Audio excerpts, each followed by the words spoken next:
Hello student, हम पढ़ रहे थे बेसिक मैथमेटिकल टूल्स और इससे प्रीवियस लेक्चर में भी जो हमने पढ़ लिया है अभी तक integration, introduction of integration, it's type, it's geometrical meaning and ठीक है। आज के इस लेक्चर में जो हम पढ़ेंगे प्रिंसिपल ऑफ इंटीग्रेशन, मतलब इंटीग्रेशन को किस तरह से किया जाता है, उसके कुछ रूल्स और उसकी कुछ मेथड हम यहाँ समझेंगे। ओके, चलिए मुझे तो स्टार्ट करते हैं हम यहाँ पर some basic principle of integration, या उसे हम लॉज ऑफ इंटीग्रेशन भी लिख सकते हैं, रूल्स ऑफ इंटीग्रेशन या इंटीग्रेशन की थ्योरम भी लिख सकते हैं ना, कई हेडिंग्स जो आप उसकी है ना पढ़ोगे कहीं पे। ठीक है, तो नेक्स्ट रहेगा तो integration of product of constant and function. मतलब हमारे पास हमें इस तरह से जो कोई क्या दिया है कि कोई कांस्टेंट है और कांस्टेंट के प्रोडक्ट में एक फंक्शन है, ठीक है, इसका हमें इंटीग्रेशन करना है।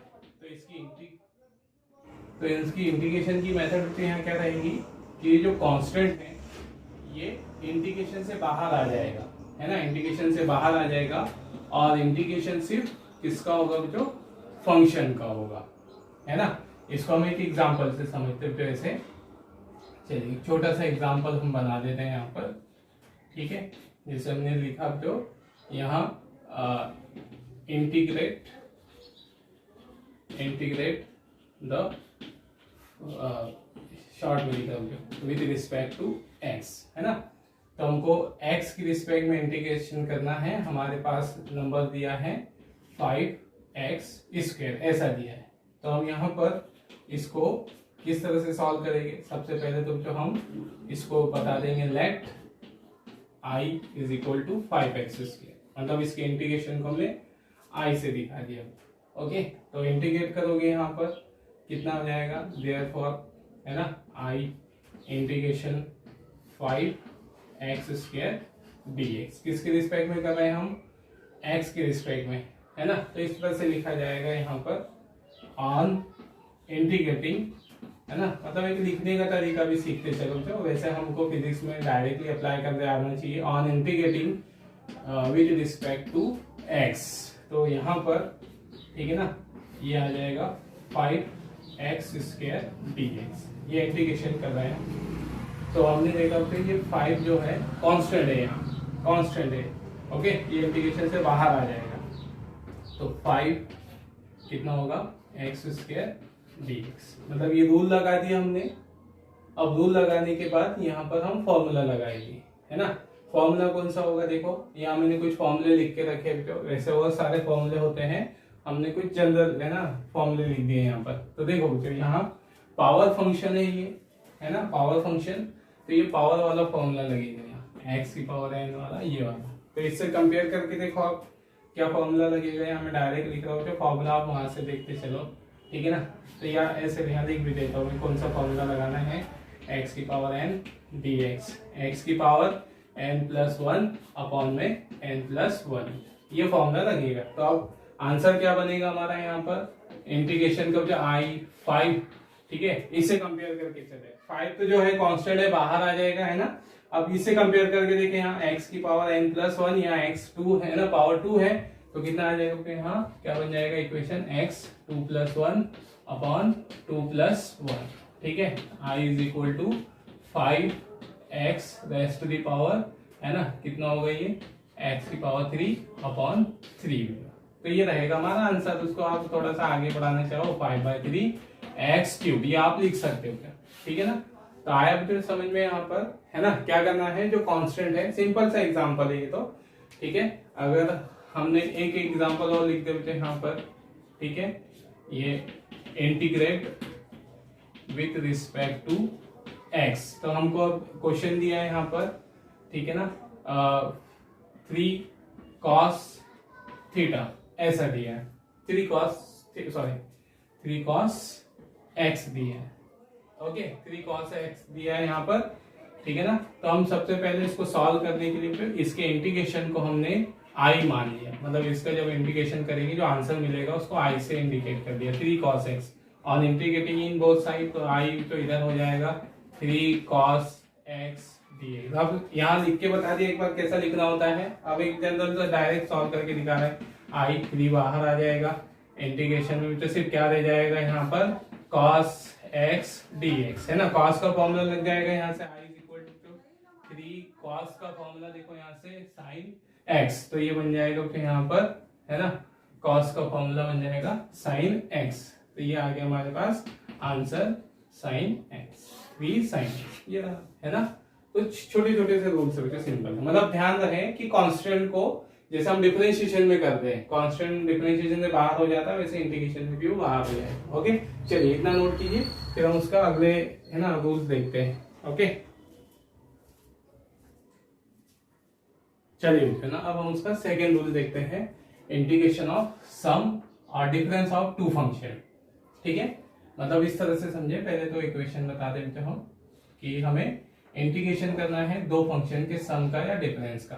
ठीक है ना, जैसे यहाँ पर हम उसको ऐसे दिखा देते हैं, f1x ये फर्स्ट फंक्शन प्लस इसके साथ जुड़ा हुआ है या डिफरेंस माइनस हो रहा है कोई दूसरा फंक्शन f2x। ठीक है, इनका हमें इंटीग्रेशन करना है। तो सिंपल सा रूल है तो यहाँ पर कि इन दोनों का सेपरेटली इंटीग्रेशन होगा, दोनों फंक्शन का, है ना, और कोई ज्यादा बड़ा रूल नहीं है यहाँ पे। ठीक है, जैसे f1x फर्स्ट का डिफरेंशिएशन सेपरेटली होगा, सॉरी इंटीग्रेशन फर्स्ट फंक्शन का separately, plus minus integration of, ठीक है ना, f2x dx, ये रूल है जो, मतलब क्या करना है, क्या ध्यान रखना है, दोनों का अलग अलग इंटीग्रेशन कर देना है, ये रूल है, सिंपल सा रूल है। एक एग्जांपल ले लेते हैं इसको समझने के लिए। ठीक है ना, यहाँ पर हमको बोल दिया गया तो, ठीक है, integrate the following, integrate the following with respect to x, है ना, with respect to x, short में लिखा है तो। ठीक है, यहाँ पर जैसे क्वेश्चन बना देते हैं, हमने दे दिया ये cos x और यहाँ दे दिया जो x क्यूब। ठीक है, फिर एक और क्वेश्चन बना देते हैं यहाँ पर, है ना, यहाँ हम दे देते हैं x, या चलिए यहाँ बना देते हैं जो sin x plus cos x। एक सिंपल सा एग्जांपल जो हम मन से बना रहे हैं ताकि आपको कॉन्सेप्ट क्लियर हो जाए यहाँ पे, है ना, क्या करना है। ठीक है, चलिए तो हम फर्स्ट का सॉल्यूशन देखते हैं, sin x plus x cube.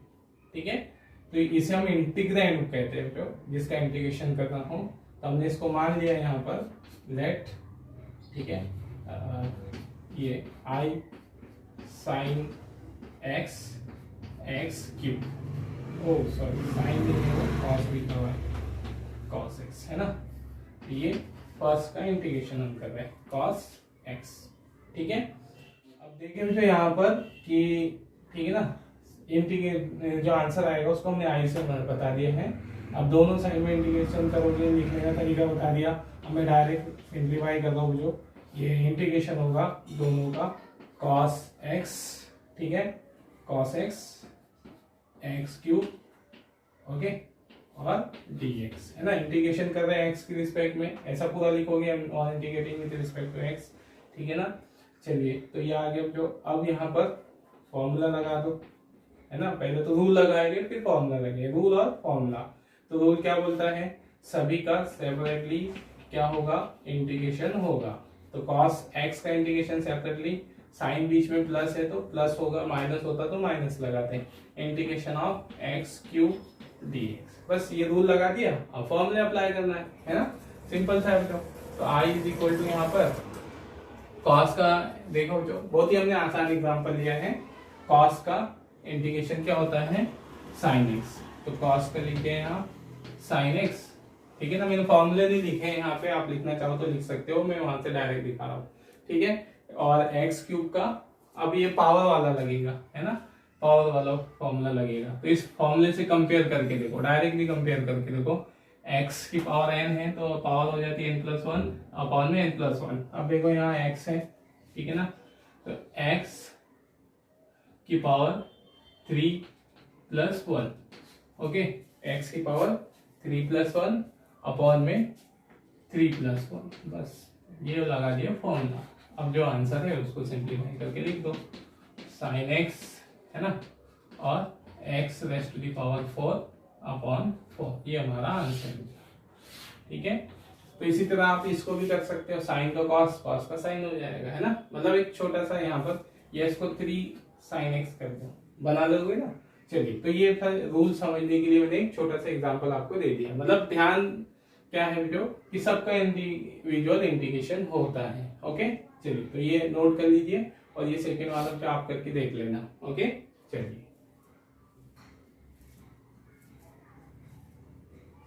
Okay, अब हम देखते हैं बच्चों यहाँ पर मेथड ऑफ इंटीग्रेशन, है ना। तो दो मेन मेथड रहेगी बच्चों इसकी, substitution method and integration by part, है ना। तो सबसे पहले बच्चों हम बात करते हैं सब्स्टिट्यूशन मेथड की। तो ये जो सब्स्टिट्यूशन मेथड है, ठीक है ना, ये कब यूज की जाती है कि जो हमारे पास गिवन फंक्शन है जिसका हमें इंटीग्रेशन करना है, ठीक है, वो नॉन स्टैंडर्ड फॉर्म में हो। नॉन स्टैंडर्ड से मतलब हम उस पर डायरेक्टली फॉर्मूले अप्लाई नहीं कर सकते हैं, है ना। जैसे हमने 4 बेसिक फंक्शन पढ़े थे, पावर फंक्शन, ये है ना, वो वाले जो पावर फंक्शन, इनवर्स फंक्शन, ये सारी बातें, है ना, ट्रिग्नोमेट्रिक फंक्शन, अगर वो इस फॉर्म में नहीं है तो हम उसको नॉन स्टैंडर्ड फॉर्म कहते हैं। मिक्स फंक्शन अगर हो तो नॉन स्टैंडर्ड फॉर्म कहलाएगा, ठीक है ना। तो इस केस में हम सब्स्टिट्यूशन मेथड का यूज करते हैं, ठीक है। तो अब सब्स्टिट्यूशन मेथड में भी हम क्या करते हैं कि हमारे पास जो फंक्शन दिया हुआ है नॉन स्टैंडर्ड फॉर्म में, हम उसको जो किसी दूसरे वेरिएबल के फॉर्म में कन्वर्ट कर देते हैं, उसको रिप्लेस कर देते हैं ताकि वो कौन से फॉर्म में आ जाए, स्टैंडर्ड फॉर्म में आ जाए, है ना। हालांकि चलिए बेटे बोलने पे आपको शायद नहीं समझेगा, लेकिन एग्जांपल से हम समझ लेते हैं। ओके, चलिए बेटे, तो यहाँ पर है ना हम इसको एक एग्जांपल से समझते हैं। ओके, चलिए बेटे, तो इस है ना एक एग्जांपल ले लेते हैं हम यहाँ पर। जैसे हमारे पास गिवन है i, ठीक है ना, इसकी वैल्यू है बेटे हमारे पास ax प्लस, या चलो नंबर दे देते हैं 2x प्लस 3 और इसकी पावर है n dx, है ना। ये हमें इसको इंटीग्रेट करना है। अब देखो बच्चों यहाँ पर कि अगर यह हमारा सिंपल फंक्शन होता, मतलब ये हमारा कैसा भी है, एक तो जो अलजेब्रिक फंक्शन भी है और उसकी पावर भी है। ओके, मतलब ये मिक्स फंक्शन हुआ, नॉन स्टैंडर्ड हुआ, हम इस पर डायरेक्ट फॉर्मूला नहीं लगा सकते अभी, ठीक है ना।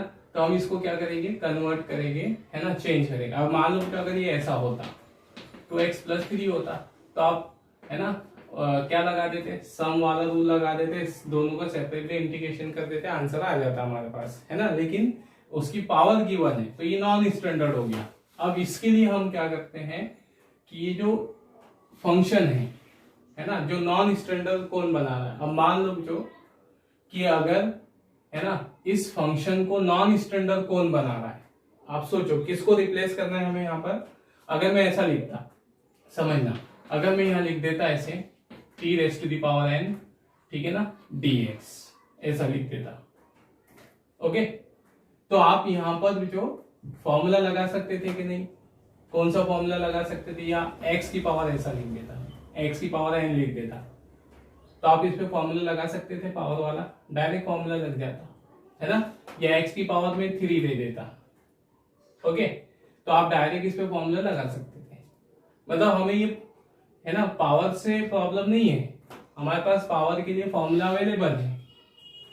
लेकिन कंडीशन ये है कि जो ये वाला फंक्शन है, ये जो जिस पर पावर लगी है वेरिएबल, ये वेरिएबल हमारे पास एक सिंगल होना चाहिए, है ना। तो देखो जो अगर आपके पास इक्वेशन का ये फॉर्म होता तो आप डायरेक्ट फॉर्मूला लगा सकते हैं, है ना। आपके पास इक्वेशन ऐसी आती तो आप डायरेक्ट फॉर्मूला लगा देते हैं। अब इस इक्वेशन को देखो, ये वाली, इसमें और इसमें क्या डिफरेंस, जहां हमारे पास p हमने माना है, t की प्लेस पर यहाँ क्या दिया है 2x प्लस 3, ये जहां x था जो x की प्लेस पर क्या दिया है 2x प्लस 3। तो अगर हम इसे स्टैंडर्ड में बदलना चाहेंगे, स्टैंडर्ड फंक्शन में बदलना चाहेंगे, तो हम इस 2x प्लस 3 की प्लेस पर एक सिंगल वेरिएबल चाहेंगे। समझना किसको सब्स्टिट्यूट करना है, किसको बदलना है, ओके। तो मतलब छोटी छोटी बातें जो हमारे दिमाग में समझ में आ जाना चाहिए कि हमको किसको रिप्लेस करना है वहां पे, ठीक है। मैं बता सकता हूँ कि इसको रिप्लेस कर रहे ऐसा, लेकिन क्यों रिप्लेस करें, तो आप थोड़ा सा सोचो बच्चों कि इसको नॉन स्टैंडर्ड फॉर्म में कौन ला रहा है। अगर ये फॉर्म होता तो आप डायरेक्ट फॉर्मूला लगा सकते ना। अगर यहाँ x होता, सिंगल x होता, तो आप डायरेक्ट फॉर्मूला लगा सकते थे ना। लेकिन यहाँ हमारे पास x नहीं है, हमें ये ऊपर वाली पावर से प्रॉब्लम नहीं है, हमको यहाँ एक सिंगल टर्म चाहिए, एक सिंगल वेरिएबल चाहिए। तो हम इसके लिए 2x प्लस 3 को एक सिंगल वेरिएबल में बदल देंगे। ओके, मतलब किसको रिप्लेस करना चाहेंगे हम? 2x प्लस 3 को। ओके ना, चलिए तो आप समझ में आए यहाँ पर क्या करने हैं।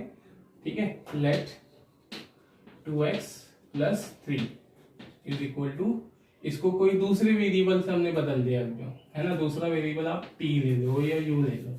ओके, ठीक है ना, किससे बदल दिया? इस 2x प्लस 3 से, 3 को t से बदल दिया। अब देखो यहाँ पर अगर हम इसको डायरेक्ट लिख देते, आप समझना, हमने t से बदल तो दिया, तो t की पावर n हो जाती है, यहाँ dx हो जाता। तो क्या इंटीग्रेशन पॉसिबल है? नहीं बेटो, क्यों? क्योंकि यहाँ वेरिएबल हमारे पास t है और इंटीग्रेशन हम किसकी रिस्पेक्ट में कर रहे हैं? x की, जबकि ऐसा हम नहीं कर सकते, है ना। जो वेरिएबल होता है, वेरिएबल की रिस्पेक्ट में ही क्या होता है? जो वेरिएबल की रिस्पेक्ट में ही क्या होगा? इंटीग्रेशन होगा, इंटीग्रेशन होगा वेरिएबल की रिस्पेक्ट में। तो यहाँ वेरिएबल तो t है और यहाँ पर कोई दूसरी क्वांटिटी की रिस्पेक्ट में हम उसका इंटीग्रेशन नहीं कर सकते। समझ में आया ना यहाँ पे? तो अगर यहाँ ऐसा होता t dt, है ना, वेरिएबल और उसी की रिस्पेक्ट में इंटीग्रेशन, तो ये कर लेते, हम इसको इंटीग्रेशन कर लेते, इसका नहीं कर सकते। ओके, अब देखना प्रॉब्लम क्या आएगी कि अगर हमने 2x प्लस 3 को सिर्फ t से बदल दिया तो वो इस फॉर्म में आ जाएगा, है ना। लेकिन हम तब भी उसका इंटीग्रेशन नहीं कर पाएंगे। हमको इंटीग्रेशन करने के लिए ये जो dx है, इस dx को भी किसके फॉर्म में बदलना पड़ेगा? dt के फॉर्म में बदलना पड़ेगा। मतलब हमें यहाँ इस dx की वैल्यू भी निकालनी पड़ेगी। अब dx की वैल्यू निकालनी पड़ेगी, इसके लिए हम इसका डिफरेंशिएशन करेंगे, जो हमने कंसीडर किया है ये वाले का, इसका हम डिफरेंशिएशन करेंगे x की रिस्पेक्ट में। ठीक है ना, on differentiating with respect to x in both side, दोनों साइड में x की रिस्पेक्ट में डिफरेंशिएशन कर रहे हैं। तो d by d x 2x plus 3 हो गया, इधर आ गया तो dt by d x. Okay, अब डिफरेंशिएशन हम सीख चुके हैं जो पहले लेक्चर्स में, है ना, इससे प्रीवियस लेक्चर्स में। तो ये 3 का डिफरेंशिएशन तो क्या होगा? 2x का डिफरेंशिएशन फिर भी बता देता हूँ, जो D by D x, 2x का मैं डायरेक्टली लिखूंगा, मैं इधर करके दिखा देता हूँ आपको, है ना, यहाँ पर लिख के करके दिखा देता हूँ। पहले 2x का डिफरेंशिएशन होगा 2x plus d by d x, 3 का डिफरेंशिएशन, रूल लगाएंगे, 2 डिफरेंशिएशन से बाहर हो जाएगा, है ना। और ये तो कांस्टेंट है, कांस्टेंट का डिफरेंशिएशन 0 होता है। अब देखो यहाँ रूल लगाया, इसका वैल्यू कितनी होती है? x के रिस्पेक्ट में x का डिफरेंशिएशन 1 होगा, तो यहाँ हो जाएगा 1 प्लस 0, तो ये हो गया 2, आगे 2। ओके ना, ये मैंने करके दिखा दिया, तो यहाँ हम डायरेक्टली लिखेंगे, है ना, 2। ओके, ये आ गया 2, इधर क्या बचा? dt upon dx। अब हमें किसकी वैल्यू निकालनी थी यहाँ से? dx की, तो dx की वैल्यू निकाल लो। dx कितना हो गया यहाँ पर? देयरफॉर dx, ओके, 1/2 dt आ गया, है ना। मतलब ये भी हमने बदल दिया। Then now the function becomes, है ना, न्यू फंक्शन। क्या हो गया हमारे पास? लिखना जरूरी नहीं है बेटे, न्यू फंक्शन, अंडरस्टूड है। आई बराबर हो जाएगा हमारे पास, आई मतलब जो इंटीग्रेशन के बाद आंसर मिल रहा है उसको हम आई से दिखा देते हैं, इंटीग्रल, है ना, इंटीग्रल उसका। तो ये 2x प्लस 3 को अब हमने क्या माना था? t माना था। ओके, उसकी पावर कितनी है? n है। dx की वैल्यू कितनी आ चुकी है हमारे पास? 1/2 dt।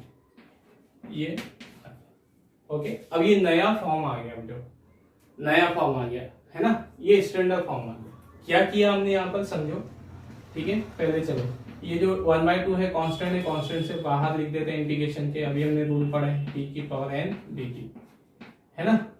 क्या हुआ यहाँ पे आपने देखा, नॉन स्टैंडर्ड फंक्शन था जो, उसको हमने अनदर वेरिएबल के फंक्शन में बदल लिया। स्टैंडर्ड फॉर्म में लाने के लिए हम क्या करते हैं, उसको दूसरे वेरिएबल के फॉर्म में बदल लेते हैं। ओके, ठीक है ना, मतलब ये रहेगा। क्या समझे, वही बात यहाँ लिखी है। If the given function is non standard then it is change into the standard form by expressing the given variable in form of new variable. मतलब ये जो हमारा वेरिएबल है उसको नए वेरिएबल के फॉर्म में हम एक्सप्रेस करके उसके स्टैंडर्ड फॉर्म में ले आते हैं। आगे ना क्लियर इससे समझ में। फिर से एक बार बोल दूं, जो ये नॉन स्टैंडर्ड था, वेरिएबल कौन था यहाँ पर, पहले x था। अब हमें उसे स्टैंडर्ड बनाना था, तो स्टैंडर्ड फॉर्म में लाने के लिए पहले तो उस टर्म को रिप्लेस कर देंगे जो उसे नॉन स्टैंडर्ड बनाना है। तो 2x + 3 को हम रिप्लेस कर देते हैं, ओके, है ना, नए वेरिएबल के फॉर्म में। और नए वेरिएबल के फॉर्म में जब हमने उसको बदला तो फिर हमको जो dx है इसकी भी नए वेरिएबल के फॉर्म में वैल्यू चाहिए होगी। और नए वेरिएबल के फॉर्म में उसकी वैल्यू मतलब कितनी आ गई, हाँ 1, dx की वैल्यू 1/2 dt आ गई। ओके, ये हमारा जो ध्यान रखना। अब सिंपल समझो, पहले रूल लगाया, मेथड लगाई, अब क्या करना है, फॉर्मूला लग जाएगा डायरेक्ट। अब इसके बाद कुछ नहीं है ज्यादा, है ना, फॉर्मूला लगा दो। 1/2 फॉर्मूला t⁻n, है ना, ये वाला फॉर्मूला लग जाएगा यहाँ पर, t की पावर n+1 अपॉन n+1, ठीक है ना। i = हो गया 1/2, ओके, t की पावर जो है ना n+1 ऐसी रहेगी। अब जो t n+1 है उसको आगे लिख दो यहाँ पे मल्टीप्लाई, है ना, ये n+1 इधर लिख दिया, मल्टी डिवाइड में ही है वो भी, यहाँ बचा t⁻n+1। अब जो t था, जो था उसकी इनिशियल वैल्यू वापस पुट कर दो जो हमने t माना था, 2x + 3, ओके। तो i हमारे पास हो गया, now i = 1/2 n+1, okay, n+1। और t की वैल्यू जो थी 2x + 3 इसकी पावर n, ये हमारा आंसर, ओके, क्लियर है ना। तो ये रहेगा फिर हमारे पास इंटीग्रेशन बाय सब्स्टिट्यूशन मेथड, है ना। इसको नोट कीजिए, फिर हम इसका एक दो एग्जांपल और देखते हैं ताकि और थोड़ा सा क्लियर हो जाए हमको, है ना। चलिए इसका स्क्रीनशॉट लीजिए। चलिए ना, इसका हम एक एग्जांपल और देखते हैं, ठीक है। ये i = ये हमारे पास दिया है, ओके। तो अब देखना यहाँ पर जो, अगर ये हमारे पास फंक्शन ऐसा होता, ठीक है ना, sin x और x की पावर यहाँ रूट में है, मतलब 1/2, तो इसको जो हम ऐसा लिख देते, sin x, है ना, और x की पावर -1/2, ये हो जाती है ना। इस फॉर्म में अगर हमारे पास ये होता तो इसको भी हम सिंप्लीफाई कर लेते हैं। इसको हम प्रोडक्ट वाले रूल से करते हैं, प्रोडक्ट वाले रूल से या इंटीग्रेशन बाय पार्ट मेथड से करते हैं। ये अभी हमने पढ़ा नहीं है ना, नहीं इसके बाद पढ़ेंगे। तो आपको समझ में तो आया बच्चों कि ये वाले को हम सिंप्लीफाई कर सकते हैं, प्रोडक्ट वाले को आप सिंप्लीफाई कर सकते हो, ओके। दो फंक्शन के प्रोडक्ट को आप सिंप्लीफाई कर सकते हैं, ये एक अलग फंक्शन हो गया, ये एक अलग हो गया। तो प्रोडक्ट में हम वो स्टैंडर्ड फॉर्म भी रहता है, तो हम उसको, है ना, डायरेक्ट फॉर्मूला मेथड लगाकर फॉर्मूला लगा सकते हैं। लेकिन अब देखो यहाँ पर, ठीक है, ये जो sin x है, जो ये एक अलग फंक्शन हो गया, समझ में। ये कौन सा फंक्शन हो गया हमारा, ट्रिग्नोमेट्री वाला। अगर हम इसको देखें, ट्रिग्नोमेट्रिक फंक्शन, और ये पावर फंक्शन हो गया, ओके, है ना, एलजेब्रिक बोल दो, पावर बोल दो, ऐसे। तो अब देखो यहाँ पर कि दोनों स्टैंडर्ड हैं, ये ट्रिग्नोमेट्री है अलग, ये पावर है अलग, और दोनों का प्रोडक्ट है, तो प्रोडक्ट वाला रूल लगेगा। अब मैंने इसको यहाँ ऐसा कर दिया, sin √x कर दिया, तो क्या अब ये ओनली ट्रिग्नोमेट्री रहा, जो वो ट्रिग्नोमेट्रिक नहीं रहा, जो वो क्या हो गया, sin √x। ऐसा आप देखो उसको, sin √x का मतलब x की पावर हम 1/2 बोल रहे हैं और x मल्टीप्लाई में 1/2 कह रहे हैं, ये ऐसा है। तो ये एक अलग फंक्शन हुआ है ना, ये तो पावर फंक्शन हो गया। ये ट्रिग्नोमेट्री के साथ साथ पावर का भी उसमें मिक्स हो गया, तो ये हमारा नॉन स्टैंडर्ड हो गया है ना, नॉन स्टैंडर्ड मिक्स हो गया। तो इसको मिक्स कौन कर रहा है, कौन बना रहा है? देखो अगर यहाँ x होता ओनली तो आप इसको ट्रिग्नोमेट्री बोलते, डायरेक्ट फॉर्मूला लगाता, लेकिन यहाँ पर 1/√2 हो गया, मतलब x अंडर रूट में आ गया। तो हमको यहाँ x, यहाँ जो वेरिएबल चाहिए होगा वो अंडर रूट में नहीं चाहिए होगा, वो हमें सिर्फ सिंपल सा एक वेरिएबल चाहिए होगा जो, ताकि वो स्टैंडर्ड फॉर्म में बनाना है।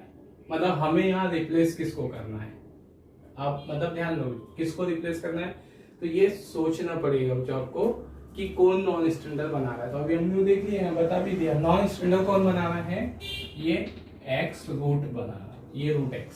ओके, तो हम इसको रिप्लेस करेंगे, ठीक है ना, मतलब किसको रिप्लेस किया जाएगा वो मेन इसमें बात होती है ना। सब्स्टिट्यूशन मेथड में मेन बात ये होती है कि आपको रिप्लेस किसको करना चाहिए वो समझ में आना चाहिए, है ना। बाकी तो जो फिर सारे इंटीग्रेशन के रूल फॉर्मूले इजी होते हैं, सिर्फ फॉर्मूले लगाना होता है और कुछ नहीं, ठीक है ना। तो क्या समझ में आया हमको, यहाँ पर किसको रिप्लेस करना होगा, अंडर रूट एक्स को। ओके, तो हम यहाँ पर मान लेते थे, ये उसका सॉल्यूशन बता रहे हैं, ठीक है ना। Let root x, okay, root x equal to, इसको हमने दिखा दिया टी से, न्यू वेरिएबल ले दिया, टी से कहीं में यू से बता सकते हो, कोई प्रॉब्लम नहीं, रूट एक्स को, ओके, है ना। अब देखो यहाँ पर, अब अगर हमने इसको टी से रिप्लेस किया तो हमें इस dx की वैल्यू भी निकालनी पड़ेगी, इसको भी t के टर्म में लाना पड़ेगा। t के टर्म में लाने के लिए हम डिफरेंशिएशन करते हैं, समझ में आया ना। सबसे पहले तो कंसीडर किया जाता है, ये मैंने इसलिए रब नहीं किया ताकि आपको इसको देख के समझ में आ जाए, ठीक है ना। सबसे पहले रिप्लेस की जाती है, सब्स्टिट्यूशन किया जाता है कि किसको सब्स्टिट्यूट करना है, फिर जो सब्स्टिट्यूशन आप करोगे उसको डिफरेंशिएट कर देना है x की रिस्पेक्ट में, यहाँ जो वेरिएबल हो उसकी रिस्पेक्ट में करना है, जरूरी नहीं है x की रिस्पेक्ट। अगर यहाँ u होता तो आपको u की रिस्पेक्ट में करना पड़ता, यहाँ x है तो x की रिस्पेक्ट। ओके, चलिए, तो यहाँ पर हम लिख भी देते हैं on differentiating with respect to x in both side. Okay, clear. चलिए अब यहाँ पर डिफरेंशिएट करते हैं इसको, तो d/dx है ना, रूट एक्स है, जो रूट एक्स को आप x की पावर तो 1/2 लिख सकते हो, है ना, और इधर dt/dx, ठीक है ना। अब डिफरेंशिएशन का पावर वाला फॉर्मूला लगाएंगे, मैं यहाँ लिख देता हूँ, जो डिफरेंशिएशन हमने पढ़ा है वैसे, फिर भी dx raised to the power x की पावर n, ये हो जाता है nx n माइनस, ओके, ये हो जाता है ना। अब देखो यहाँ पर, ठीक है, तो d/dx हो गया हमारे पास, d/dx है ना, ये फॉर्मूला लगा दो इसमें यहाँ, तो इससे कंपेयर करो इसको, तो जो पावर है पहले तो मल्टीप्लाई में आएगी, पावर आ गई मल्टीप्लाई में, इससे कंपेयर करना है इससे, है ना, पावर आ गई मल्टीप्लाई में, फिर जो वेरिएबल है उसकी पावर एक माइनस कर दी जाती है, तो पावर है 1/2, उसमें से माइनस कर देंगे 1। ओके, अब इधर क्या बचा, इधर तो वही चलेगा dt/dx, है ना। चलिए अब इसको सिंप्लीफाई कीजिए, 1/2 x पावर कितनी बचेगी, -1/2, है ना, इतना आप अंडरस्टूड है, 1/2 -1 -1/2, ठीक है, dt/dx। मतलब मैं एक एक स्टेप जो लिख रहा हूँ ताकि आपको पूरी बात क्लियर होती चले, अदरवाइज जो हम इसको डायरेक्ट भी लिख सकते हैं, फॉर्मूला सब एक साथ अप्लाई करके। अब देखो ये कितना हो गया, तो आप इसको लिखोगे 1/2 और x की पावर जो -1/2 है अपॉन में आ जाएगी 1/2 हो जाएगी, 1/2 का मतलब क्या हो गया, रूट x, है ना, x -2 को अपॉन में लिख दिया, ये आ गया dt/dx, है ना। आप फर्स्ट टाइम देख रहे हो इसलिए एक एक स्टेप हम क्लियर करते हुए चल रहे हैं, है ना, अदरवाइज जब हमारी प्रैक्टिस में आ जाएगा तो हम डायरेक्ट लिख सकते हैं उसको, ठीक है। चलिए अब ये आ गया, है ना, इंटीग्रेशन डिफरेंशिएशन कर दिया, ये बन गया। अब देखो तो यहाँ से हमको dx की वैल्यू निकालनी है, dx की वैल्यू निकाल दो यहाँ से। तो dx क्या बन गया यहाँ से, तो dx देखो इसका इधर ट्रांसपोज, इनका इधर ट्रांसपोज, तो dx हो गया यहाँ पर 2 रूट बाय, है ना 2, है ना ये सॉरी क्या आ जाएगा, ये 2 जो है ये इधर आके ऊपर में आ जाएगा, है ना, कितना हो जाएगा 2 रूट x dt, है ना, आया ना क्लियर। ये इधर मल्टीप्लाई, ये इधर हो गया, ये आ गया हमारे पास dx की वैल्यू। तो नाउ ठीक है ना, न्यू फंक्शन क्या हो गया हमारे पास, ठीक है, after changing the variable i is equal to, ठीक है, अब देखो है ना dx की वैल्यू भी आ गई, सब्स्टिट्यूट भी कर दिया। अब क्या बना हमारे पास इक्वेशन, साइन रूट एक्स के बदले हमने क्या लिख देना है यहाँ पे, t लिख देना है, ओके। और अपॉन में जो रूट एक्स है इसको नहीं बदल रहे बेटा, ठीक है ना, क्यों, क्योंकि वो कैंसिल हो जाएगा, इधर वो कैंसिल हो जाएगा। चलो रूट एक्स इसको एज इट इज लिखते हैं। अब आप सोचोगे यार इसको क्यों नहीं बदला जब इसको बदल रहे, तो इसको बदलने से तो हमको कोई प्रॉब्लम नहीं है, इससे हमको है ना कोई प्रॉब्लम नहीं है, इसके लिए रिप्लेस नहीं कर रहा है, क्योंकि वो कैंसिल ही होने वाला है। अगर कैंसिल नहीं होने वाला होता तो तब हम रिप्लेस कर लेते। अब देखो कैंसिल कैसे होने वाला है, यहाँ रख दिया ये वैल्यू, dx की वैल्यू देखो यहाँ से, dx की वैल्यू कितनी है 2 रूट एक्स dt, है ना, तो ये कैंसिल ही हो जा रहा है, यहाँ पर कैंसिल हो जा रहा है, इसलिए हमने उसको रिप्लेस नहीं किया। नहीं तो अगर मान लो हम रिप्लेस कर भी देते तो ये भी t हो जाता, ये भी t होता, रिप्लेस करके फिर एक स्टेप और बढ़ जाती। तो फिर समझ में आया ना क्यों नहीं रिप्लेस किया, नहीं तो क्वेश्चन तो मुझे दिमाग में बना होगा कि यार उसको क्यों नहीं रिप्लेस किया, ठीक है ना, इसलिए रिप्लेस नहीं किया क्योंकि वो कैंसिल होने वाला है, हो गया, ठीक है ना। आई अब देखो जो ये मल्टीप्लाई में 2 है, 2 कांस्टेंट है, कांस्टेंट इंटीग्रेशन से बाहर आ जाता है, यहाँ बचेगा साइन t dt, ओके। ये अब सीधे फॉर्मूला लगाओ तो यहाँ पे आई, ठीक है ना, 2 साइन का क्या होता है माइनस कॉस एक्स, तो साइन का तो यहाँ पर हो जाएगा minus cos x, sorry minus cos T, है ना, टी के फॉर्म में तो टी। और एक चीज ध्यान देना, ये इनडिफाइनाइट इंटीग्रल है तो हम इसमें इधर कांस्टेंट भी ऐड करते चलते हैं, है ना, लास्ट में हम आंसर में लिख देंगे, वो रूल भी हमको नहीं तोड़ना है, ठीक है ना, मतलब इनडिफाइनाइट इंटीग्रल हो तो इंटीग्रेशन में हम यहाँ पे कांस्टेंट ऐड कर देते हैं, वो रूल भी ध्यान रखें। हम ऐड करके नहीं दिखाया अभी, लास्ट में आप आंसर में लिख सकते हो, ठीक है। तो i इज इक्वल टू हो गया तो -2 cos t। अब t की जो वैल्यू थी हमारे पास ये वाली, ये उसको वापस बदल दे, तो i हो गया -2 cos रूट x, ओके। और इनडिफाइनाइट इंटीग्रल है तो मुझे यहाँ कांस्टेंट ऐड करके दिखा देते हैं, हर किसी में ऐड करना पड़ेगा, हमने पहले वाले में नहीं करके दिखाया, आप आंसर में वहाँ कांस्टेंट ऐड करके दिखा सकते हो। तो यहाँ पर वेयर सीरीज क्या है, इसे हम बोलते हैं इंटीग्रेशन कांस्टेंट, ओके। इसको सी से किसी से भी चीज से दिखा सकते हैं, तो ये रहेगा तो हमारा आंसर, ओके, क्लियर बच्चों, है ना। चलिए ठीक, ओके, नोट कीजिए इसको।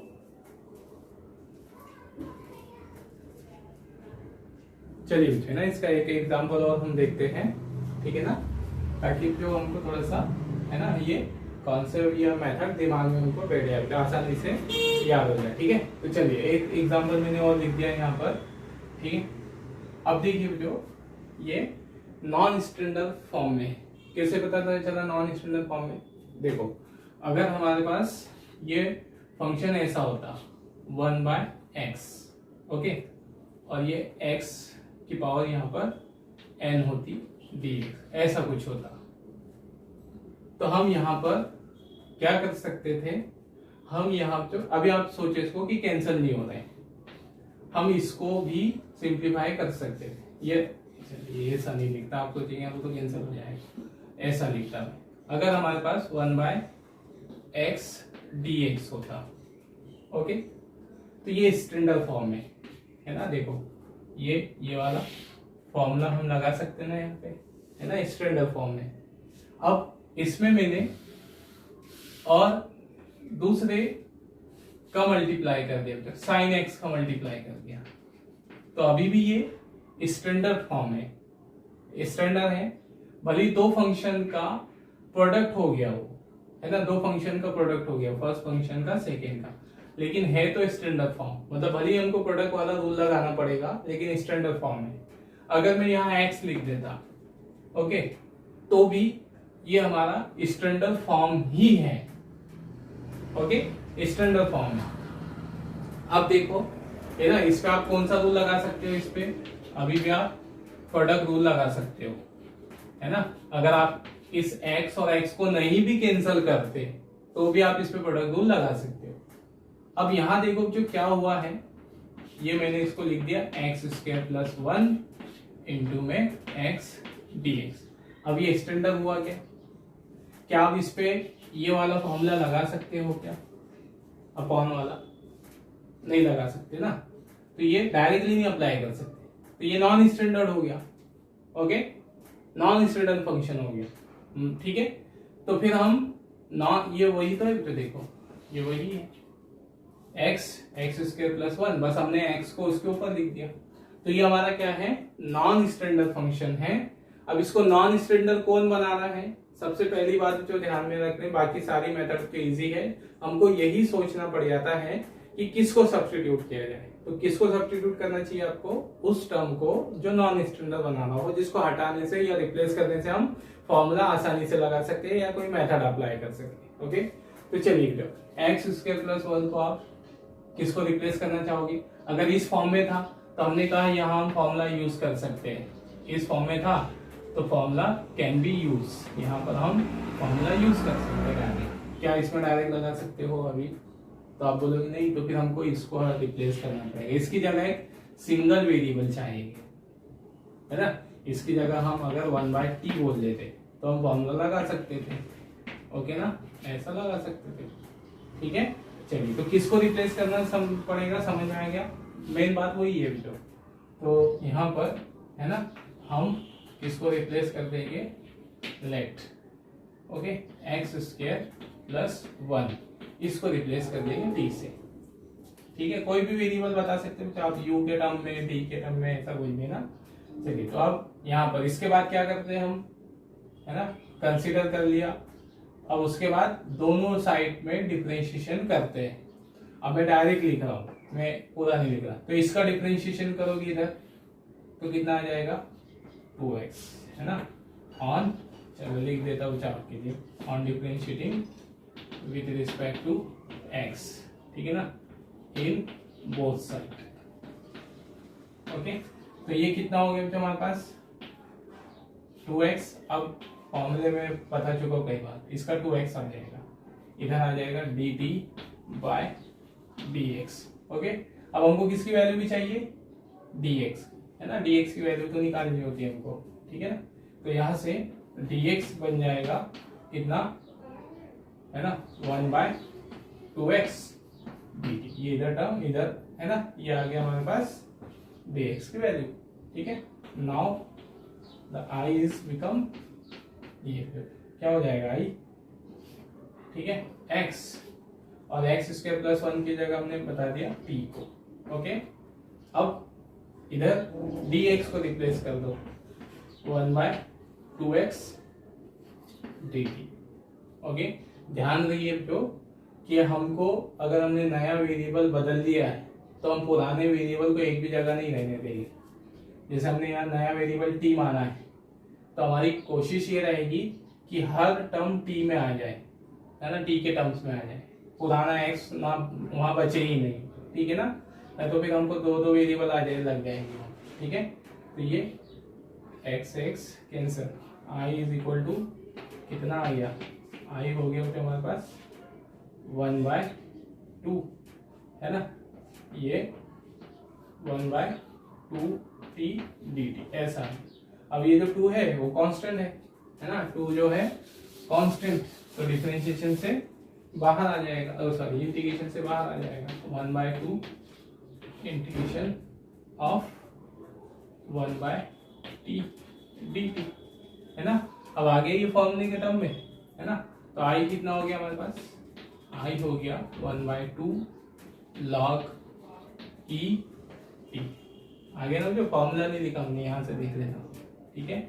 यहाँ वेरिएबल x था dx, तो log e x है। यहाँ वेरिएबल t है तो यहाँ log e है ना। अब t की वाली पुरानी वैल्यू वापस पुट अप कर दो, log e है ना। क्या है इसकी पुरानी वैल्यू, x² + 1, ये हमारा आंसर है। ओके चलिए, तो इस तरह से तो ये हमारे सब्स्टिट्यूशन मेथड के कुछ एग्जांपल हमने देखे हैं बच्चों, ठीक है ना। इसका एक एग्जांपल बच्चों मैं आपके लिए दे रहा हूँ, ठीक है, प्रैक्टिस कर लेना, ठीक है ना। I = यहाँ पर लिख दिया integral of root sine x cos x dx, मतलब यहाँ ये ओके, रूट में सिर्फ साइन x है। अब आप इसको सोचिएगा किसको बदलना पड़ेगा, है ना। तो ऐसा सोचो पहले बेटो कि अगर ये साइन x cos x होता, है ना, ऐसा, तो आप इस पे प्रोडक्ट लगा सकते थे। आप इस पे क्या लगा सकते थे बेटो, प्रोडक्ट रूल लगा सकते थे इस पे, है ना। लेकिन साइन x यहाँ पर किस में आ गया, है ना, रूट में।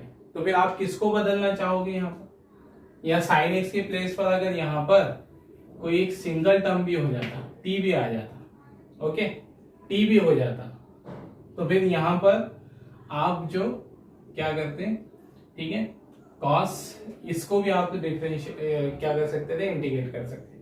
तो आप यहाँ पर, ठीक है ना, या t की पावर यहाँ 2 होती तो भी आप इसको इंटीग्रेट कर सकते थे, ठीक है। तो आप जो किसको रिप्लेस करोगे, साइन x को रिप्लेस करोगे, ठीक है ना, साइन x, ठीक है ना। ये आप करके देखना जो, ओके चलिए, ठीक। तो ये रहा जो हमारे पास इंटीग्रेशन बाय सब्स्टिट्यूशन मेथड।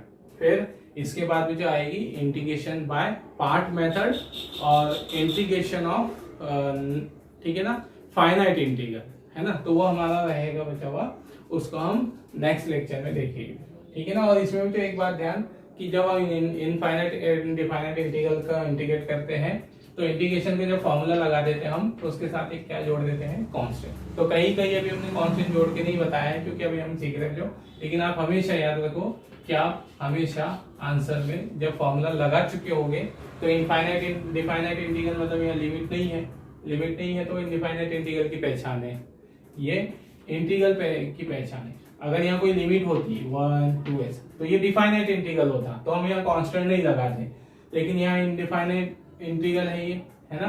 तो फिर जब हम फॉर्मूला लगाते हैं उसके साथ एक कांस्टेंट ऐड करके दिखा देते हैं, है ना।